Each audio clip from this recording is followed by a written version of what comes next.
when we communicate, what are we really communicating about? What is the content of communication? Because you see, McLuhan has come up with a very strange idea that the medium itself is the message.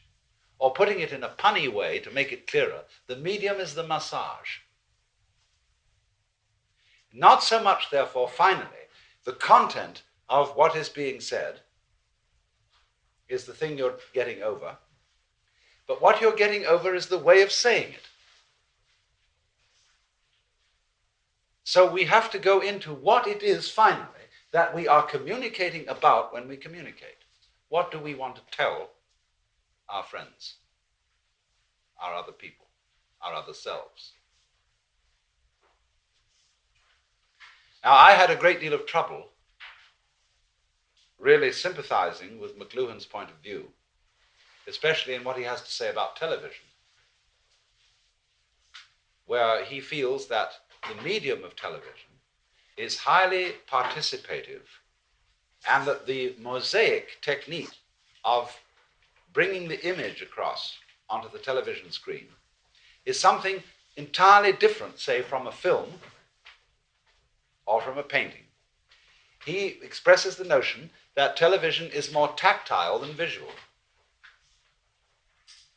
And therefore it involves you, as the sense of touch involves you. You see, because touch is the fundamental sense. All the five senses are specializations of the sense of touch.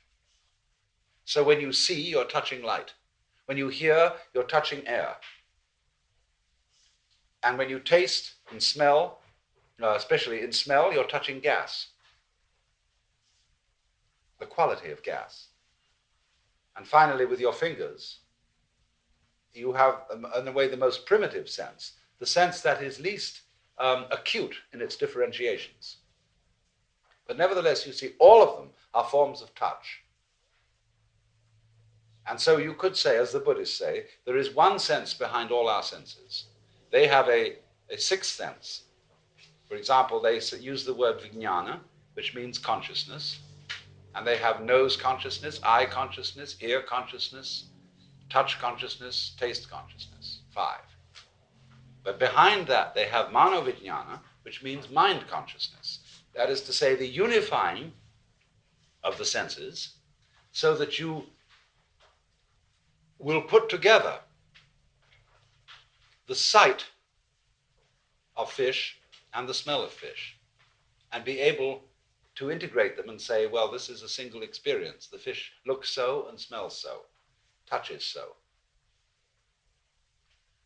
And so by the integration of the senses, all being forms of touch, you can, of course, eventually come to a state of consciousness where you can hear colors and see sounds, if you're very, very sensitive indeed.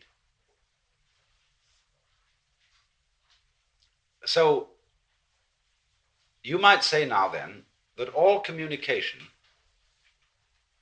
is information. But I want to show you that straight information is not the final thing we're trying to communicate. You see, we live now in a culture where there is great disagreement about the values of life. What do we live for? There is no consensus because all the religions, which were the philosophies which gave us what life is supposed to be all about, they're all fragmented.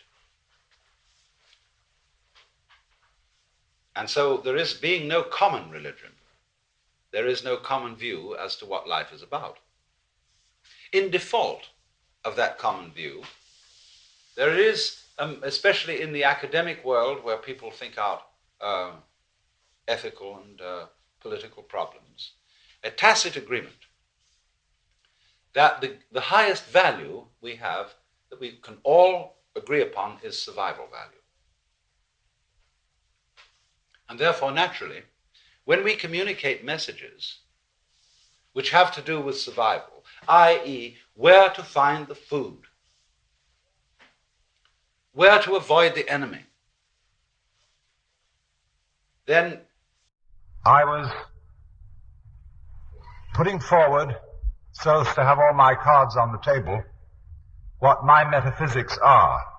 That is to say, what are the basic assumptions from which I approach this question. And I stress 2 points in particular. Number one, that as I feel this universe, I think we are under an illusion with regard to the nature of ourselves. This arises from the superstition that there are really separate things and events. And I pointed out that that is actually a way of thinking rather than a state of affairs in the physical universe. In order to think, one must thing. That is to say, divide this astonishing cosmic Rorschach blot into bits and give the bits names. This is a kind of calculus. And we break the world down into these separate things and separate events. They're really thing events, you might call them, in order to calculate about it, in order to describe its behavior, in order to think.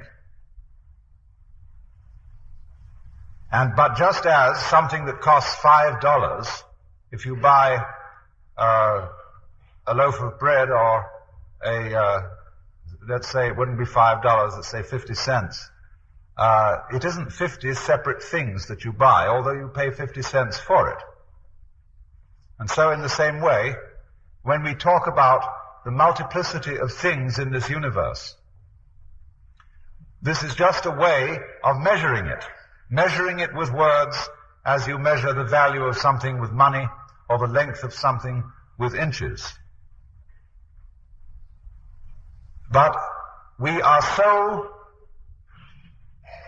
accustomed to, so I would say hypnotized by the usefulness of thought, that we come to imagine that the way the world is thinked is the way it's thinged, is the way it really is.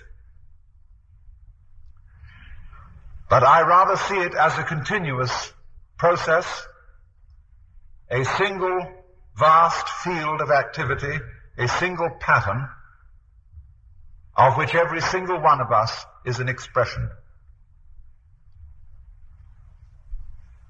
But when you think about, say, a series of events as being separate events, it's the result of a kind of myopia. If you watch through something going on through a narrow slit, you see the event broken down into bits. And you see bit following bit, whereas if the crack were enlarged, you would see that the separate bits were all one event. So in much the same way, our custom of attending to our experience with concentrated attention cuts it down into things we call separate events. The other basis of my metaphysics was that we tend to ignore the polarity of the world. That is to say, to use a simpler word, the go-withness of things and events. That just as in a series of waves, to have a complete wave, you must have both a crest and a trough. You can't have a half wave. Half waves are never manifested in this cosmos. Just as you must have the crest and the trough, so also there is a go-withness of subject and object, self and other, and of course those great fundamental physical polarities